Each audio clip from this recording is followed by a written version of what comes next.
ആശുപത്രിയിൽ സ്ഥാപിച്ചിട്ടുള്ള ഡ്രസ് ബാങ്കിലേക്ക് വസ്ത്രങ്ങൾ വാങ്ങി നൽകി. 2018 ക്ലബ്ബ് ഹോസ്പിറ്റലിൽ ഡ്രസ് ബാങ്ക് സ്ഥാപിച്ചത്.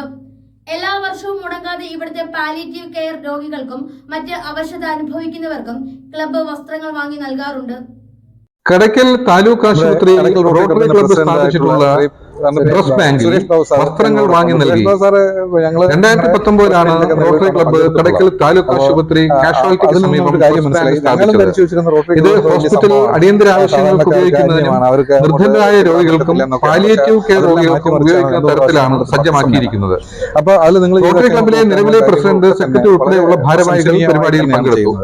ഹോസ്പിറ്റൽ ജീവനക്കാർക്ക് Rotarian district governor Sudhin Jabbar വസ്ത്രങ്ങൾ കൈമാറി. ഇതിനോടകം നിരവധി ക്ഷേമ പ്രവർത്തനങ്ങളും ചാരിറ്റി പ്രവർത്തനങ്ങളുമാണ് ക്ലബ്ബ് നടത്തിയിട്ടുള്ളത്. ഓരോ വർഷം കൂടുന്തോറുമാണ് ക്ലബ്ബിൽ തിരഞ്ഞെടുപ്പ് നടക്കുന്നത്. തിരഞ്ഞെടുക്കപ്പെടുന്ന പ്രസിഡന്റും സെക്രട്ടറിയും ആയിരിക്കും ഒരു വർഷത്തെ ക്ലബിന്റെ ചുമതല. ഉപയോഗം വളരെ വിശാലമാണെന്ന് കണ്ടതുകൊണ്ടാണ് അത് തീരുന്ന മുറയ്ക്ക് വീണ്ടും വീണ്ടും ഞങ്ങൾ വസ്ത്രം അതിനകത്ത് നിക്ഷേപിക്കാൻ തുടങ്ങിയത്. അതിന്റെ ഒരു ഭാഗമായിട്ടാണ് ഇന്ന് ഇവിടെ ഡ്രസ്സ് അതിനകത്ത് പുതിയതായിട്ടുള്ള ഡ്രസ്സ് വാങ്ങി വെച്ചത്. പിന്നെ ഓണം വരുന്നത്, ഓണം എന്നുള്ളതല്ല, റോട്ടറി വർഷത്തില് ഞങ്ങൾ കുറെ പ്രോഗ്രാമുകളും ഒക്കെ ചെയ്യുന്നുണ്ട്. ക്ഷേമ പ്രവർത്തനങ്ങളും ജീവകാരുണ്യ പ്രവർത്തനങ്ങളും ഒക്കെ നടത്തുന്നുണ്ട്. അത് ഇതിനകം തന്നെ ഇപ്പം 3-4 കഴിഞ്ഞു. ഇനി കുറച്ചുകൂടി ചെയ്യാനുണ്ട്. എല്ലാം ഈ വർഷം തന്നെ അത് ചെയ്തു തീർക്കുന്നതാണ്. എന്നിട്ട് ഒരു വർഷമാണ് ഒരു പ്രസിഡന്റിന്റെ കാലാവധി. അതിനകത്ത് ഇതെല്ലാം നമ്മൾ ചെയ്യുന്നുണ്ട്. സാധാരണക്കാരാണ് റോട്ടറിയിലുള്ള അംഗങ്ങളും എന്നുകൂടി പറയുന്നു. ആഡംബരമൊന്നുമില്ല.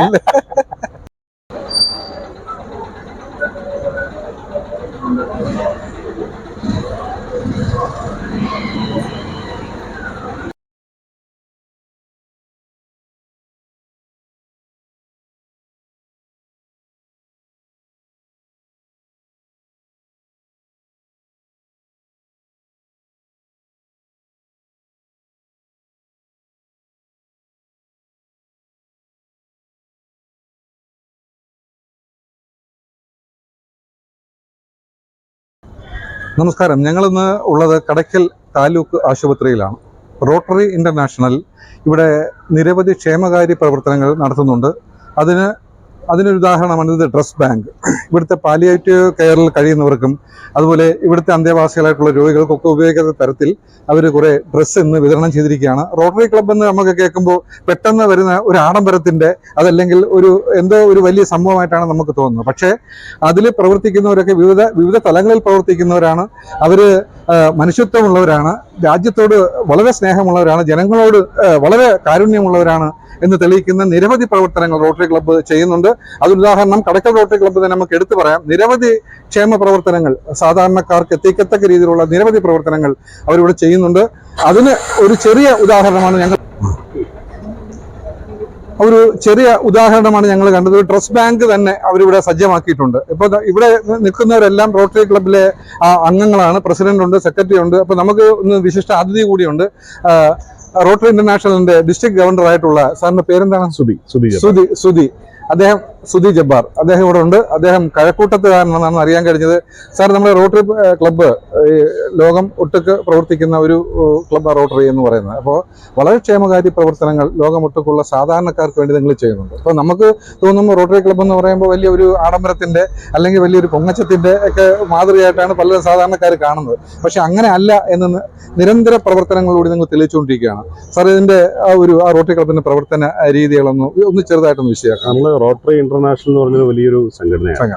അത് ഈ പറയുന്നത് 10-200 രാജ്യങ്ങളിൽ നിൽക്കുന്നത്, ഏകദേശം 10 ലക്ഷത്തിൽ കൂടുതൽ അംഗങ്ങളുള്ള. നമ്മുടെ കേരളത്തിൽ തന്നെ ഏകദേശം 25,000 അംഗങ്ങളുണ്ട്. അപ്പം നമുക്ക് ഇത് ഈ കടയ്ക്ക് അതിൻ്റെ ഒരു ഭാഗമായിട്ടാണ് 3211 ഡിസ്ട്രിക്ട്. നമ്മൾ കൊല്ലം, ട്രിവാൻഡ്രം, കൊല്ലം, ആലപ്പുഴ, പത്തനംതിട്ട, കോട്ടയം ഈ 5 റീജിയനിൽ വരുന്ന ഏകദേശം 5000-ൽ പരം അംഗങ്ങളാണ്. അപ്പം അതിൽ കടയ്ക്കൽ റോട്ടറി ക്ലബ്ബ് ആണ് ഇന്ന് ഇവിടെ ഏറ്റവും വലിയ ആവശ്യമായ ഒരു കാര്യമാണ്. അപ്പം നമ്മൾ ഈ ക്ലബ്ബിൽ ഞാൻ മനസ്സിലാക്കി 2018 മുതൽ ഇവിടെ ഈ ഡ്രസ് ബാങ്ക് ഇവിടെ ഉണ്ട്, പ്രവർത്തിക്കുന്നുണ്ട്. അപ്പം നമുക്ക് അത്യാവശ്യം ആക്സിഡന്റ് ആയി വരുന്ന വ്യക്തികളാണെങ്കിലും അല്ലാതെ പാലിയേറ്റീവ് കെയറിൽ കിടക്കുന്നതാണ്, അവർക്കൊരു ഡ്രസ്സ് കിട്ടുക എന്ന് പറയുന്നത് വലിയൊരു കാര്യമാണ്. അപ്പം ആവശ്യം അനുസരിച്ചാണ് നമ്മൾ റൊട്ടേറിയൻസ് കാര്യങ്ങൾ ചെയ്യുന്നത്. തീർച്ചയായിട്ടും താങ്കൾ പറഞ്ഞുള്ളൊരു ആഡംബരമാണെന്നുള്ളൊരു തോന്നൽ മാത്രമേ ഉള്ളൂ. പക്ഷെ നമ്മൾ എല്ലാ സാധാരണക്കാരും ഇതിലുണ്ട്. നമ്മുടെ വരുമാനത്തിൻ്റെ ഒരു പങ്ക് നമ്മൾ എടുത്തു വെച്ചിട്ടാണ് ഇങ്ങനെയുള്ള നല്ല ജീവകാരുണ്യ പ്രവർത്തനങ്ങൾ ഇവിടെ ചെയ്യുന്നത്. നമ്മൾ ഒട്ടേറെ ഇപ്പോൾ കേരളത്തിലെടുത്ത് വെച്ച് നോക്കി കഴിഞ്ഞൊരു 10 വർഷം നോക്കിക്കഴിഞ്ഞാൽ ഏകദേശം ഒരു 150 കോടി രൂപ മുതൽ മുടക്കമുള്ള ഒത്തിരി കാര്യങ്ങൾ പല ഹോസ്പിറ്റലുകളിലും നമ്മൾ ചെയ്തിട്ടുണ്ട്. മാമോഗ്രഫി യൂണിറ്റ് പോലും, ഡയാലിസിസ് സെന്റർ, ബേവാർഡുകൾ, ആദ്യത്തെ ഹ്യൂമൻ മിൽക്ക് ബാങ്ക് ഉൾപ്പെടെ. അപ്പോൾ ഇങ്ങനെയുള്ള വലിയ പ്രവർത്തനങ്ങളാണ് നമ്മുടെ റോട്ടറി ഇന്റർനാഷണലിൽ നിന്നും ചെയ്യുന്നത്. എന്തായാലും സാർ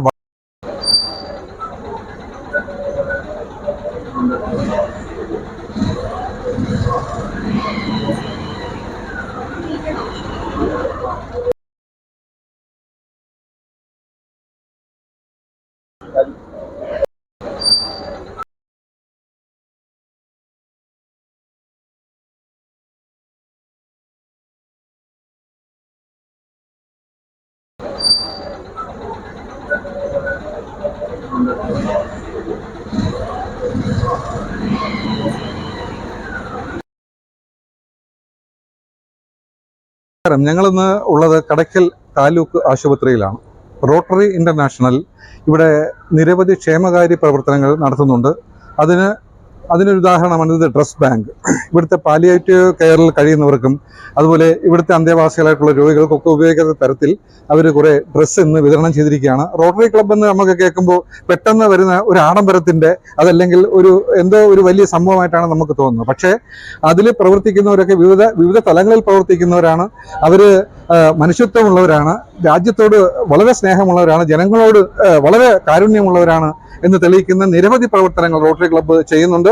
അതുദാഹരണം കടയ്ക്കൽ റോട്ടറി ക്ലബ്ബ് തന്നെ നമുക്ക് എടുത്തു പറയാം. നിരവധി ക്ഷേമ പ്രവർത്തനങ്ങൾ, സാധാരണക്കാർക്ക് എത്തിക്കത്തക്ക രീതിയിലുള്ള നിരവധി പ്രവർത്തനങ്ങൾ അവരിവിടെ ചെയ്യുന്നുണ്ട്. അത് റോട്ടറി ക്ലബിൻ്റെ AG ആയിട്ടുള്ള ശ്രീ രാജു ഞങ്ങളോടൊപ്പം ഉണ്ട്. ഞങ്ങൾക്ക് വളരെ കാലമായിട്ട് അദ്ദേഹത്തെ പരിചയമുണ്ട്. അദ്ദേഹം അതുപോലെ തന്നെ നിരവധി ജീവകാരുണ്യ പ്രവർത്തനങ്ങളുടെ സജീവ പ്രവർത്തകൻ കൂടിയാണ്. നിരവധി ട്രസ്റ്റുകളിലെ, ചാരിറ്റബിൾ ട്രസ്റ്റുകളിലെ മെമ്പർ കൂടിയാണ് അദ്ദേഹം. AG നമ്മുടെ റോട്ടറി വളരെ കാര്യക്ഷമമായിട്ട് കടയ്ക്കൽ പ്രവർത്തിക്കുന്ന ഒരു സ്ഥാപനമാണ് AG. അപ്പോൾ എന്തൊക്കെ കാര്യങ്ങളാണ് നമ്മൾ ഇന്ന് വരെ ഇവിടെ ചെയ്തിട്ടുള്ളത്? ഈ ഹോസ്പിറ്റലിന് വേണ്ടിയിട്ട് അല്ലാതെ തന്നെ നമ്മുടെ ഇപ്പോൾ നമുക്ക് വയനാട് ദുരന്തം ഉണ്ടായല്ലോ, അപ്പോൾ അവിടെ എന്തൊക്കെ കാര്യങ്ങൾ ചെയ്തിട്ടുണ്ടോ, എന്തൊക്കെ ചെയ്യാൻ ഉദ്ദേശിക്കുന്നു എന്ന് വിലയിരുത്താമോ, പറയാമോ? ചോദിച്ച ചോദ്യം തന്നെ അതിനകത്ത് AG എന്നുള്ള വാക്ക് പറയുമ്പോൾ അതിനെക്കുറിച്ചൊന്ന് പറയാം. അതായത് ഒരു AG എന്ന് പറയുന്ന അസിസ്റ്റന്റ് ഗവർണർ, ഒരു ഗവർണറുടെ കീഴിൽ 38 AGമാരാണ് ഉള്ളത് ഈ 3211 എന്ന നമ്മുടെ ഡിസ്ട്രിക്റ്റിൽ. അപ്പോൾ അതിൽ ഓരോ AGക്കും 4 ക്ലബ്ബ് അല്ലെങ്കിൽ 5 ക്ലബിൻ്റെ ചുമതല, അതിൻ്റെ പ്രവർത്തനങ്ങൾ വിലയിരുത്തുക, അതാത് സമയത്ത് ഡിസ്ട്രിക്റ്റിനെ അറിയിക്കുക എന്നുള്ളതാണ് ഈ AGയുടെ ചുമതല ഏൽപ്പിച്ചിരിക്കുന്നത്, ഗവർണർ ഏൽപ്പിക്കുന്നത്. അപ്പോൾ അത് ചെയ്യുക എന്നുള്ളതാണ് നമ്മുടെ ഒരു കടമ. കൂടാതെ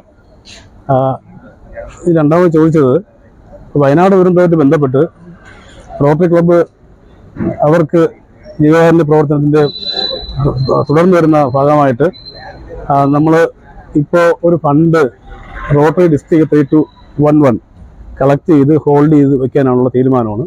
അത് ആവശ്യം വരുന്ന സന്ദർഭത്തിൽ അവർക്ക് എന്താണ് വേണ്ടത് അത് മനസ്സിലാക്കിക്കൊണ്ട് റോട്ടറി ക്ലബ്ബ് നിന്ന് സമാഹരിക്കുന്ന ആ ഫണ്ടുകൾ 3211 നമ്മുടെ ഡിസ്ട്രിക്റ്റിൽ കളക്ട് ചെയ്ത് വെച്ചുകൊണ്ട് അത് വിനിയോഗിക്കും എന്നുള്ളതാണ് നമ്മുടെ ഗവർണർ ഇപ്പോൾ തീരുമാനിച്ചിരിക്കുന്നത്.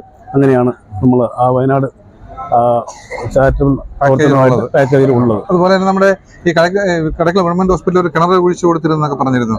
അവസ്ഥ ഇപ്പം എന്താണ്? കടയ്ക്കൽ റോട്ടറി ക്ലബ്ബ് 1993 ചാർട്ടർ ചെയ്യുന്നത്.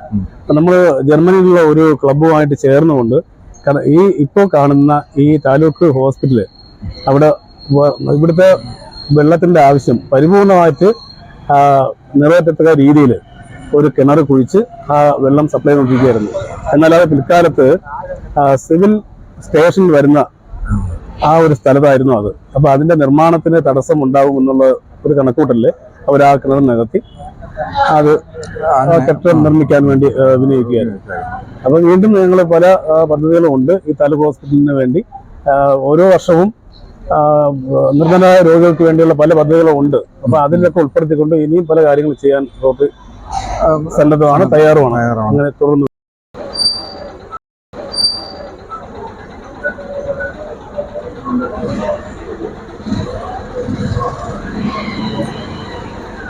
റോട്ടറി ക്ലബ്ബ് നിരവധി ക്ഷേമ പ്രവർത്തനങ്ങളാണ് നാടിനു വേണ്ടി ചെയ്യുന്നതെന്ന് നമുക്ക് നിങ്ങൾ ഏവരും കണ്ടതാണ്. അപ്പോൾ എല്ലാവർക്കും അതിന് എല്ലാ പ്രവർത്തകർക്കും ആയുരാരോഗ്യ സൗഖ്യം കൊടുക്കട്ടെ എന്ന് ആശംസിച്ചുകൊണ്ട് കലിക ടിവിയോട് സഹകരിച്ച അതിൻ്റെ എല്ലാ പ്രവർത്തകരോടും ഞങ്ങൾ നന്ദി അറിയിക്കുന്നു. നന്ദി, നമസ്കാരം.